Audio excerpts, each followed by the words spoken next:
Hello, good morning friends. મિત્રો, આજે આપણે ધોરણ 8 વિષય સંસ્કૃતની અંદર પ્રકરણ 7 સુભાષિતાની એટલે કે સુભાષિતો એ ચેપ્ટર શરૂ કરવા તરફ જઈ રહ્યા છીએ. મિત્રો, સુભાષિતો એટલે શું? સુભાષિત, સુ એટલે સારી રીતે, ભાષિત એટલે બોલાયેલું અથવા કહેવાયેલું. જે સારી રીતે બોલાયેલું હોય, જેની અંદર સારા વચનો કહેવાયેલા હોય, એવું જે વાક્ય હોય, એવી જે પંક્તિઓ હોય, એને મિત્રો સુભાષિત કહેવામાં આવે છે. તો અહીં આ કાવ્યની અંદર આપણે થોડા ઘણા સુભાષિતોનો અભ્યાસ કરીશું. તો મિત્રો, પહેલો જે શ્લોક છે એની અંદર વિદ્યા અને ધન એ કેવી રીતે ઉપયોગી બને છે અને કેવી રીતે ઉપયોગી નથી બનતા એની વાત કરી છે. ત્યારબાદ બીજા સુભાષિતની અંદર કે ભાઈ વૃક્ષ પર ફળ હોય છે, વાંદરો વૃક્ષને હલાવતો હોય છે, વૃક્ષ આપણને તડકા અને ઠંડીથી વરસાદથી આપણું રક્ષણ કરતા હોય, આપણે જે પાણી આપે, એટલે વૃક્ષોની ઉપયોગિતા બતાવવામાં આવી છે. વૃક્ષ કેવી રીતે ઉપયોગી બને છે એ સમજાયું છે.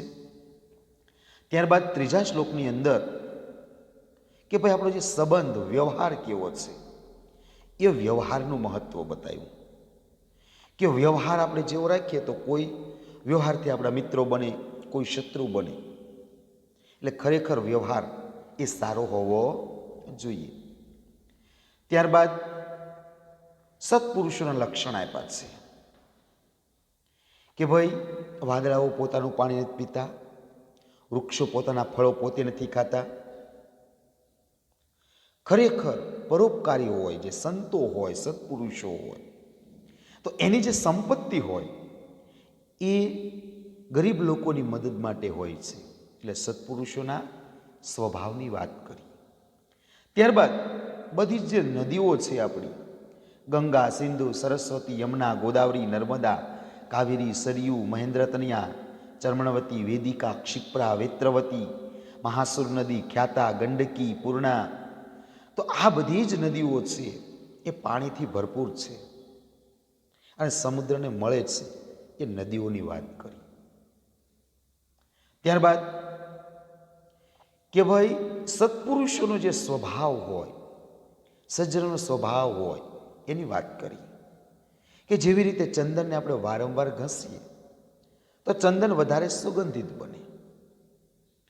એવી જ રીતે શેરડીનો જે સાંઠો હોય એને આપણે પી લઈએ, એમાંથી રસ કાઢીએ એટલે વધારે રસ નીકળી જાય. એવી જ રીતે સોનું હોય એને જેમ તમે તપાવો, ગરમ કરો, એમ એ વધારે તેજસ્વી બને છે. અને સત્પુરુષો પોતાનો જીવ આપીને પણ એ બીજા લોકોની મદદ કરી. આ તો એનો પ્રકૃતિ જન્મજાત સ્વભાવ હોય. તો મિત્રો, આવા 6 જે સુભાષિતો છે એ સુભાષિતો આપણે ભણવાના છે. તો મિત્રો, હવે આપણે એક એક સુભાષિતની સમજૂતી જોઈએ. પહેલો સુભાષિત, પુસ્તકેષુ યા વિદ્યા. યા વિદ્યા એટલે કે જે વિદ્યા. યા વિદ્યા એટલે કે જે વિદ્યા.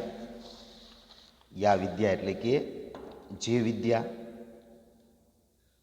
પુસ્તકેષુ એટલે કે પુસ્તકોમાં રહેલી છે. પુસ્તકેષુ એટલે કે પુસ્તકોમાં રહેલી છે. પુસ્તકેષુ એટલે કે પુસ્તકોમાં રહેલી છે. યા વિદ્યા, હી એટલે ખરેખર, હી એટલે ખરેખર. ખરેખર જે વિદ્યા પુસ્તકોમાં રહેલી છે. હી એટલે ખરેખર, યા વિદ્યા એટલે જે વિદ્યા, પુસ્તકેષુ એટલે પુસ્તકોમાં રહેલી છે.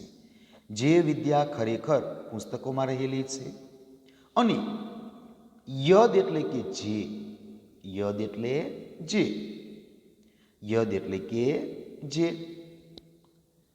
ધનમ એટલે કે ધન, ધનમ એટલે કે ધન, ધનમ એટલે ધન. પર હસ્તેશુ, પર એટલે કે પારકાના, હસ્તેશુ એટલે હાથમાં ગયેલું હોય છે, પારકાના હાથમાં ગયેલું હોય છે.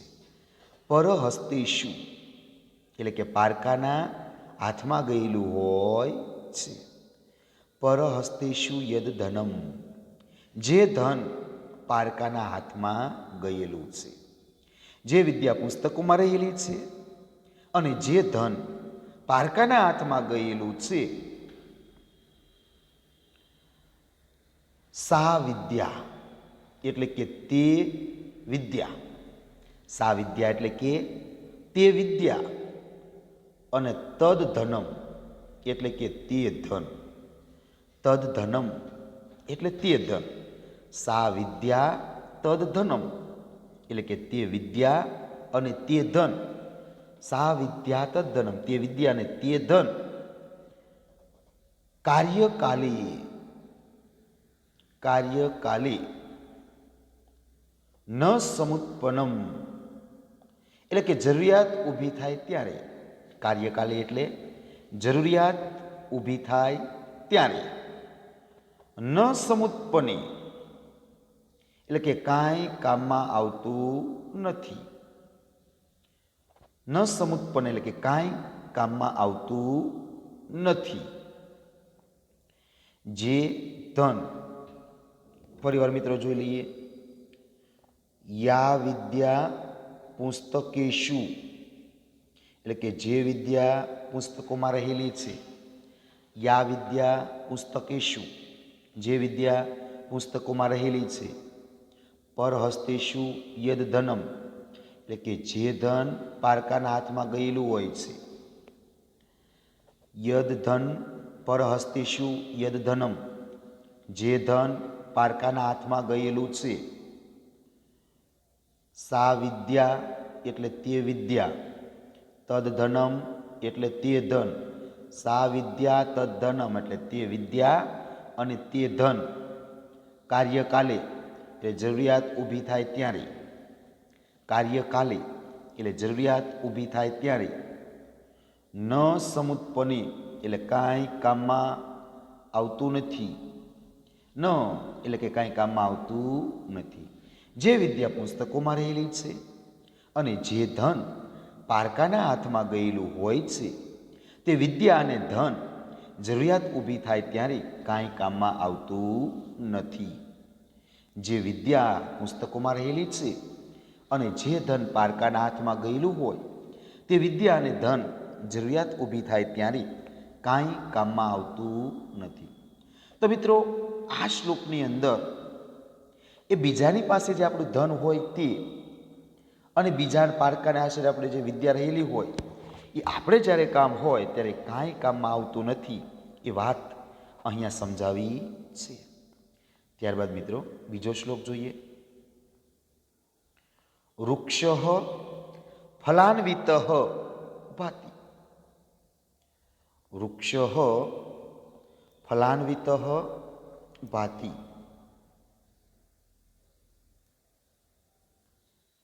વૃક્ષ ફલાન્વિત ભાતિ એટલે શોભે છે. ફલાન્વિત એમાં પહેલો ફલાન્વિત શબ્દ લેવાનો. ફલાન્વિત એટલે ફળોથી ભરપૂર, ફલાન્વિત એટલે ફળોથી ભરપૂર. વૃક્ષ એટલે વૃક્ષ, વૃક્ષ એટલે વૃક્ષ. ભાતિ એટલે શોભે છે, ભાતિ એટલે શોભે છે. વૃક્ષ ફલાન્વિત ભાતિ, ફળોથી ભરપૂર વૃક્ષ શોભે છે. વૃક્ષ ફલાન્વિત ભાતિ, ફળોથી ભરપૂર વૃક્ષ શોભે છે. કપિહિ એટલે વાંદરો, કપિહિ એટલે વાંદરો, કપિહિ એટલે વાંદરો. વૃક્ષમ એટલે કે વૃક્ષને, વૃક્ષમ એટલે કે વૃક્ષને. ધુનિયતિ એટલે હલાવે છે, ધુનિયતિ એટલે હલાવે છે. કપિહિ વૃક્ષમ ધુનિયતિ એટલે વાંદરો વૃક્ષને હલાવે છે. કપિ વૃક્ષમ ધુનિયતિ વાંદરો વૃક્ષને હલાવે છે. વૃક્ષેણ એટલે કે વૃક્ષ વળી, વૃક્ષેણ એટલે કે વૃક્ષ વળી. તાપહ એટલે કે તાપ અથવા ગરમી, તાપહ એટલે તાપ અથવા ગરમી. વાર્યતિ એટલે રોકાય છે, વાર્યતિ એટલે રોકાય છે. વૃક્ષેણ વાર્યતે તાપહ એટલે વૃક્ષ વડે તાપ અથવા ગરમી રોકાય છે. વૃક્ષેણ વાર્યતે તાપહ એટલે કે તાપ વૃક્ષ વડે તાપ એટલે કે ગરમી રોકાય છે. વૃક્ષાય એટલે કે વૃક્ષની, વૃક્ષાય એટલે વૃક્ષની, વૃક્ષાય એટલે કે વૃક્ષની. જલમ એટલે કે પાણી, જલમ એટલે પાણી, જલમ એટલે પાણી. દીયતિ એટલે અપાય છે, દીયતિ એટલે અપાય છે. જલમ વૃક્ષાય દીયતે વૃક્ષને પાણી અપાય છે. જલમ વૃક્ષાય દીયતિ વૃક્ષને પાણી અપાય છે. ફળોથી ભરપૂર વૃક્ષ શોભે છે, વાંદરો વૃક્ષને હલાવે છે. વૃક્ષ વડે તાપ અથવા ગરમી રોકાય છે, વૃક્ષને પાણી અપાય છે. ફળોથી ભરપૂર વૃક્ષ શોભે છે, વાંદરો વૃક્ષને હલાવે છે. વૃક્ષ વડે તાપ અને ગરમી રોકાય છે અને વૃક્ષને પાણી અપાય છે. તો વૃક્ષનો મહિમા સમજાયો છે.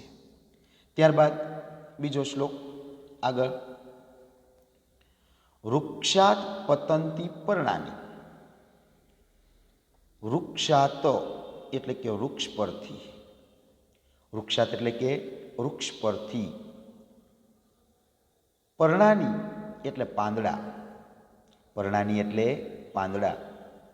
પતંતી એટલે પડે છે, પતંતી એટલે પડે છે. વૃક્ષાની પતંતી પર્ણાની વૃક્ષ પરથી પાંદડા પડે છે. વૃક્ષાની પતંતી પર્ણાની વૃક્ષ પરથી પાંદડા પડે છે. વૃક્ષસ્ય એટલે કે વૃક્ષનો, વૃક્ષસ્ય એટલે વૃક્ષનો. પ્રસરો, પ્રસરો એટલે મોટો, વૃક્ષનો ફેલાવો, પ્રસરો એટલે ફેલાવો અથવા વિસ્તાર, પ્રસરો એટલે કે વિસ્તાર. મહાન એટલે કે મોટો હોય છે, મહાન એટલે મોટો હોય છે. પ્રસરો એટલે વિસ્તાર. વૃક્ષેસ્ત્ર પ્રસરો મહાન વૃક્ષનો મોટો વિસ્તાર હોય છે. વૃક્ષ પરથી પાંદડા પડે છે, વૃક્ષનો મોટો વિસ્તાર હોય છે. વૃક્ષ પરથી પાંદડા પડે છે, વૃક્ષનો મોટો વિસ્તાર હોય છે. વૃક્ષે એટલે કે વૃક્ષ પર, વૃક્ષે એટલે વૃક્ષ પર, વૃક્ષે એટલે વૃક્ષ પર. ખગાહા એટલે પંખીઓ, ખગાહા એટલે પંખીઓ, ખગાહા એટલે કે પંખીઓ. નિકુંજંતી એટલે કલરવ કરે છે, નિકુંજંતી એટલે કલરવ કરે છે. વૃક્ષે ખગાહા નિકુંજંતી વૃક્ષ પર પંખીઓ કલરવ કરે છે. વૃક્ષે ખગાહા નિકુંજંતી વૃક્ષ પર પંખીઓ કલરવ કરે છે. વૃક્ષ એટલે કે હે વૃક્ષ, વૃક્ષ એટલે કે હે વૃક્ષ. ભૂતલે એટલે કે પૃથ્વી પર, ભૂતલે એટલે કે પૃથ્વી પર. ધન્ય અસી તું ધન્ય છે, ધન્ય અસી તું ધન્ય છે. વૃક્ષ પર પંખીઓ કલરવ કરે છે, હે વૃક્ષ ધરતી પર તું ધન્ય છે. વૃક્ષ પરથી પાંદડા પડે, વૃક્ષનો મોટો વિસ્તાર હોય, વૃક્ષ પર પંખીઓ કલરવ કરે, હે વૃક્ષ ધરતી પર તું ધન્ય છે. તો મિત્રો બંને શ્લોક જોઈ લઈએ કે ફળોથી ભરપૂર વૃક્ષ શોભે છે, વાંદરો વૃક્ષને હલાવે છે. વૃક્ષ વડે તાપ અને ગરમી રોકાય છે, વૃક્ષને પાણી અપાય છે, વૃક્ષ પરથી પાંદડા પડે છે, વૃક્ષનો મોટો વિસ્તાર હોય છે, વૃક્ષ પર પંખીઓ કલરવ કરે છે. એ વૃક્ષ ધરતી પર તો ધન્ય છે. તો મિત્રો આ બીજા શ્લોકની અંદર વૃક્ષનો મહિમા સમજાયો, વૃક્ષનો ઉપયોગિતા સમજાવી કે વૃક્ષ આપણને કઈ રીતે મદદ કરે છે. તો વૃક્ષ જે આપણને ગરમીથી રોકે છે, વૃક્ષને પાણી અપાય છે, વૃક્ષનો વિસ્તાર મોટો હોય એના પરથી પાંદડા પડે, વૃક્ષ પર બધા પંખીઓ આશ્રય લેતા હોય, અને આવું વૃક્ષ ધરતી પર ખૂબ જ ધન્ય છે. ત્યારબાદ મિત્રો ત્રીજો શ્લોક જોઈએ. ન કચિત રિપુ, ન કચિત રિપુહુ ન કસ્યચિત મિત્રમ વ્યવહારેણ જાયતે મિત્રાણી રિપવસ્તથા. કસ્યચિત કસ્યચિત કસ્યચિત મિત્રમ ન કચિત કસ્યચિત મિત્રમ, એટલે કે કોઈ કોઈનો મિત્ર નથી. કસ્યચિત મિત્રમ, કચિત એટલે કે કોઈ કોઈનો મિત્ર નથી. કસ્યચિત એટલે કે કોઈ કચિત કોઈ, કસ્યચિત એટલે કોઈનો, મિત્રમ એટલે મિત્ર, ન એટલે નથી. ન કચિત કસ્યચિત મિત્રમ, કોઈ કોઈનો મિત્ર નથી. ન કસ્યચિત કચિત મિત્રમ, કોઈ કોઈનો મિત્ર નથી. ન કચિત કસ્યચિત રિપુ, અને કોઈ કોઈનો શત્રુ નથી. કોઈ કોઈનો શત્રુ નથી, કોઈ કોઈનો મિત્ર નથી. ન કચિત કસ્યચિત રિપુ, રિપુ એટલે શત્રુ, રિપુ એટલે શું થાય? શત્રુ. કોઈ કોઈનો શત્રુ નથી, કોઈ કોઈનો મિત્ર નથી, કોઈ કોઈનો શત્રુ નથી. વ્યવહારેણ એટલે માણસના વ્યવહાર વળી, વ્યવહારેણ માણસના વ્યવહાર વળી, મિત્રાણી રિપવસ્તથા એટલે કે મિત્રો અને શત્રુઓ, મિત્રાણી એટલે મિત્રો, રિપવ એટલે શત્રુઓ, તથા એટલે અને, મિત્રો અને શત્રુઓ જાયંતે એટલે થાય છે, જાયંતે એટલે થાય છે. વ્યવહારથી જ મિત્રો અને શત્રુઓ થાય છે. કોઈ કોઈનો મિત્ર નથી, કોઈ કોઈનો શત્રુ નથી. માણસના વ્યવહાર વળી મિત્રો અને શત્રુઓ થાય છે. કોઈ કોઈનો મિત્ર નથી, કોઈ કોઈનો શત્રુ નથી. માણસના વ્યવહાર વડે જ મિત્રો અને શત્રુ થાય છે. તો મિત્રો અહીંયા છે એ માણસના વ્યવહારની વાત કરી કે ભાઈ માણસનો જે સ્વભાવ છે એની વાત છે કે ખરેખર કોઈ કોઈનો મિત્ર ન હોય કે કોઈ શત્રુ ન હોય, પણ વ્યક્તિ બીજી વ્યક્તિ સાથે જેવો વ્યવહાર કરે એવો સામી વ્યક્તિની સામે વ્યવહાર કરવાનો. જો તમે સારો વ્યવહાર કરો તો મિત્રો બને, અને ખરાબ વ્યવહાર કરો તો એ શત્રુ બનતા હોય છે. એટલે વ્યવહારથી જ મિત્રો અને શત્રુ બને છે. કોઈ કોઈનો મિત્ર કે શત્રુ નથી, વ્યવહાર વડે મિત્રો શત્રુ બને છે. ત્યારબાદ મિત્રો ચોથો શ્લોક જોઈએ. પિબંતી નદ્યઃ સ્વયં ઇવ ન અંબ સ્વયં ન ખાદંતી ફલાની વૃક્ષા નદંતી સસ્યમ ખલુ વારીવાહા પરોપકારાય સતામ વિભૂતય. નદ્યઃ એટલે કે નદીઓ, નદ્યઃ એટલે કે નદીઓ, સ્વયં એવ એટલે પોતે જ પોતાનું, સ્વયં એવ એટલે પોતે જ પોતાનું. ન અંભ, અંભ એટલે પાણી, અંભ એટલે પાણી, અને ન પીબંતી એટલે પીતી નથી. પીબંતી ન અહીંથી લેવાનો, ન પીબંતી એટલે પીતી નથી. નદ્યઃ સ્વયં એવ ન અંભ પીબંતી એટલે નદીઓ પોતે જ પોતાનું પાણી પીતી નથી. નદીઓ પોતે જ પોતાનું પાણી પીતી નથી. વૃક્ષાહા એટલે કે વૃક્ષો, વૃક્ષાહા એટલે વૃક્ષો. સ્વયં એટલે પોતે જ, સ્વયં એટલે પોતે જ, સ્વયં એટલે પોતે જ. ફલાની એટલે પોતાના ફળો, ફલાની એટલે પોતાના ફળો. ન ખાદંતી એટલે ખાતા નથી. ન ખાદંતી એટલે ખાતા નથી. વૃક્ષો પોતે જ પોતાના ફળો ખાતા નથી. વૃક્ષો પોતે જ પોતાના ફળો ખાતા નથી. નદીઓ પોતે જ પોતાનું પાણી પીતી નથી. વૃક્ષો પોતે જ પોતાના ફળો ખાતા નથી. ત્યારબાદ વારીવાહા. વારીવાહા એટલે કે વાદળાઓ. વારીવાહા એટલે કે વાદળા. ખલું એટલે ખરેખર. વારીવાહા એટલે વાદળા. ખલું એટલે ખરેખર. સસ્યમ એટલે પોતે ઉગાડેલું ધાન્ય. સસ્યમ એટલે પોતે ઉગાડેલું ધાન્ય. ન અદંતી એટલે પોતે ખાતા નથી. નાદંતી એટલે ખાતા નથી. વારીવાહા એટલે વાદળો. ખલું એટલે ખરેખર. સસ્યમ એટલે પોતે ઉગાડેલું ધાન્ય. ન અદંતી એટલે પોતે ખાતા નથી. વાદળા ખરેખર પોતે ઉગાડેલું ધાન્ય પોતે ખાતા નથી. વાદળા ખરેખર પોતે ઉગાડેલું ધાન્ય પોતે ખાતા નથી. સતામ એટલે સજ્જનોની. સતામ એટલે કે સજ્જનોની. સજ્જનોની સંપત્તિ. વિભૂતય. વિભૂતય એટલે સંપત્તિ.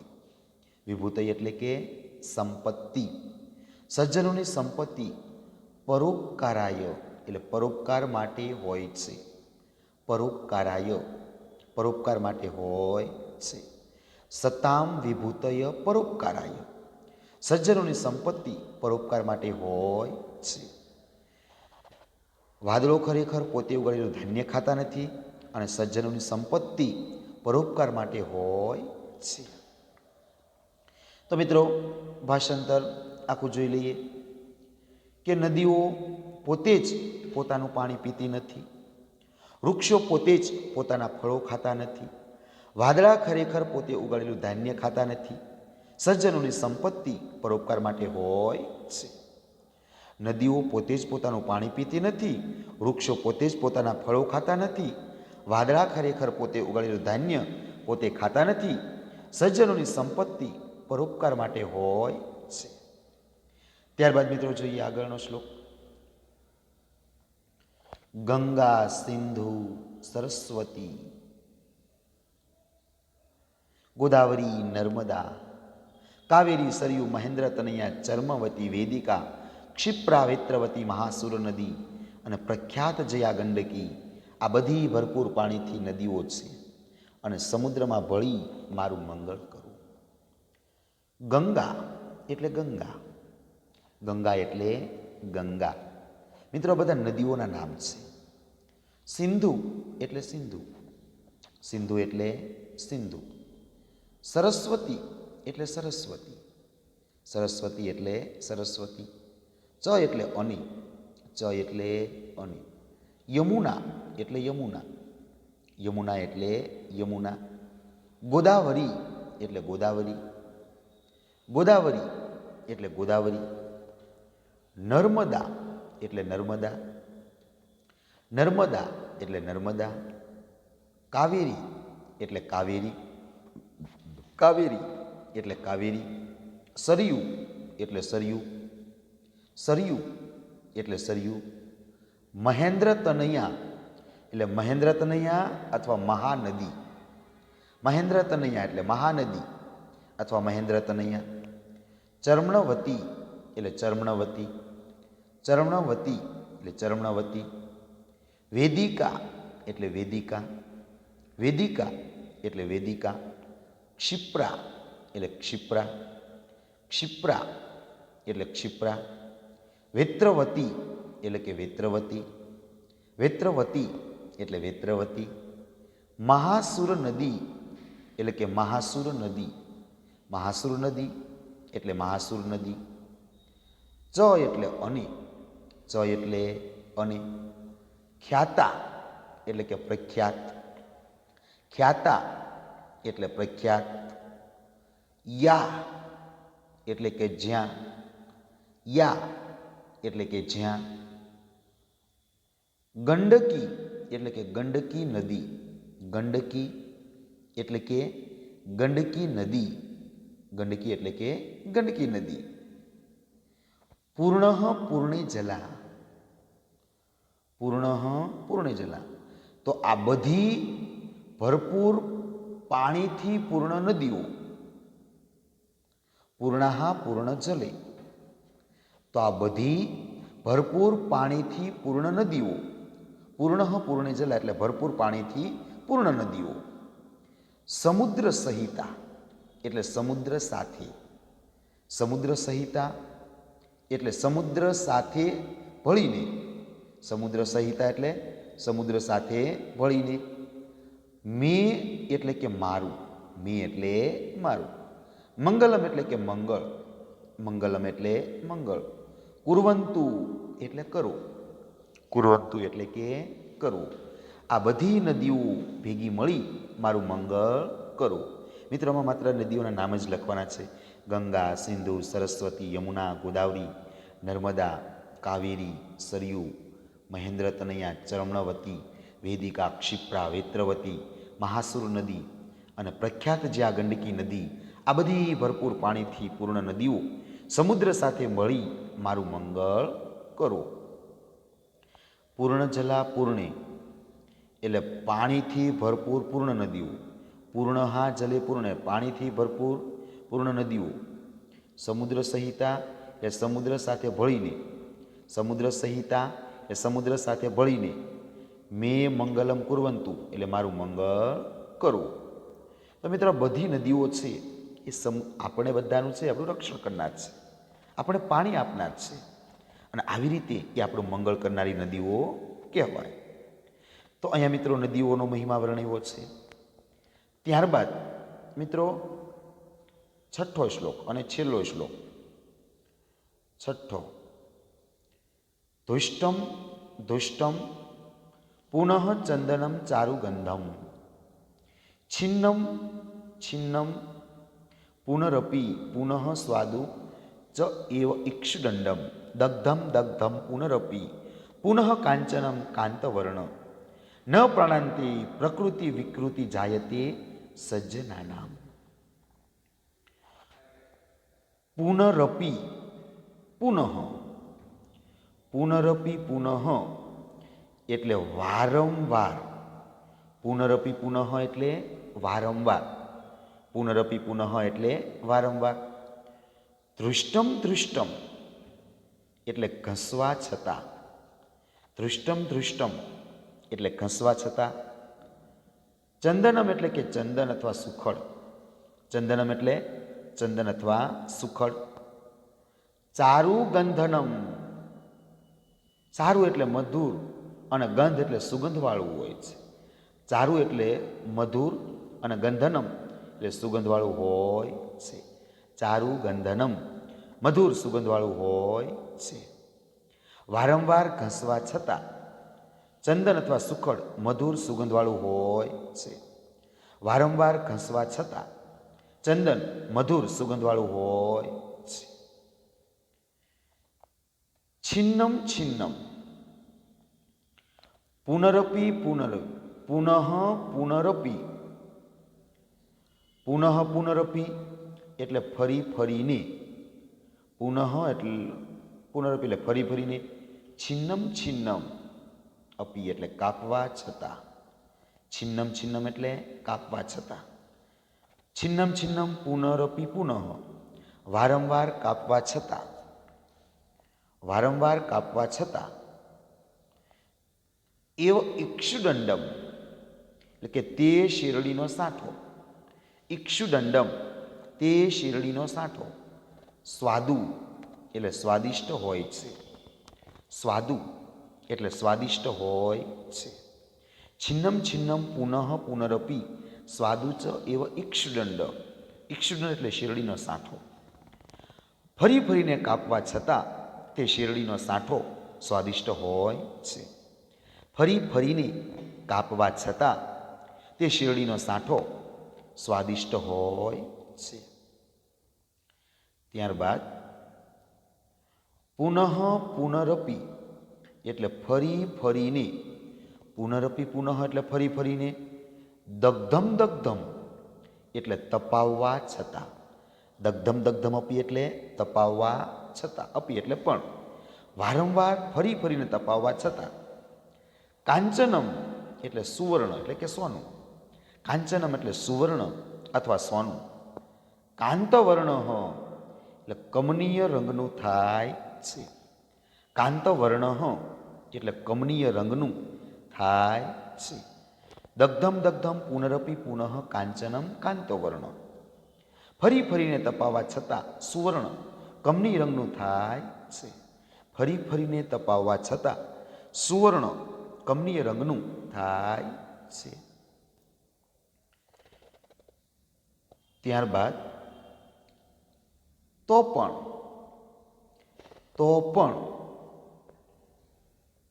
પ્રાણાંતે એટલે કે પ્રાણો ત્યાગવાનો સમય આવે તો પણ, પ્રાણાંતિ એટલે પ્રાણો ત્યાગવાનો સમય આવે તો પણ, પ્રાણાંતિ એટલે પ્રાણો ત્યાગવાનો સમય આવે તો પણ, સજ્જનાનામ એટલે શ્રેષ્ઠ પુરુષોના, સજ્જનાનામ શ્રેષ્ઠ પુરુષોના, પ્રકૃતિ એટલે સ્વભાવમાં, પ્રકૃતિ એટલે સ્વભાવમાં, વિકૃતિ એટલે કોઈ પણ વિકાર, વિકૃતિ એટલે કોઈ પણ વિકાર, જાયતે એટલે થતો, જાયતે એટલે થતો, અને ન એટલે નથી, ન એટલે નથી. પ્રાણો ત્યાગવાનો સમય આવે તો પણ શ્રેષ્ઠ પુરુષોના સ્વભાવમાં કોઈ પણ વિકાર થતો નથી. પ્રાણો ત્યાગવાનો સમય આવે તો પણ સજ્જનોના સ્વભાવમાં કોઈ પણ વિકાર થતો નથી. તો મિત્રો, આખું ભાષાંતર છે એ આપણે જોઈ લઈએ કે વારંવાર ઘસવા છતાં ચંદન સુખડ મધુર સુગંધવાળું થાય છે. ફરી ફરીને કાપવા છતાં તે શેરડીનો સાંથો સ્વાદિષ્ટ હોય છે. ફરી ફરીને તપાવવા છતાં સુવર્ણ કમની રંગનું થાય છે. પ્રાણો ત્યાગવાનો સમય આવે તો પણ શ્રેષ્ઠ પુરુષોના સ્વભાવમાં કોઈ પણ વિકાર થતો નથી. તો મિત્રો, આ જે પીડીએફ છે એ તમે જોઈ શકો છો. 5મો શ્લોક છે, ત્યારબાદ 4થો શ્લોક છે, ત્યારબાદ 3જો શ્લોક છે, 2જો શ્લોક છે અને 1લો શ્લોક. તો મિત્રો, અહીં આપણે પહેલું જે કાવ્ય છે સુભાષિતાની, સુભાષિતો, એ આપણે પૂર્ણ કરીએ છીએ.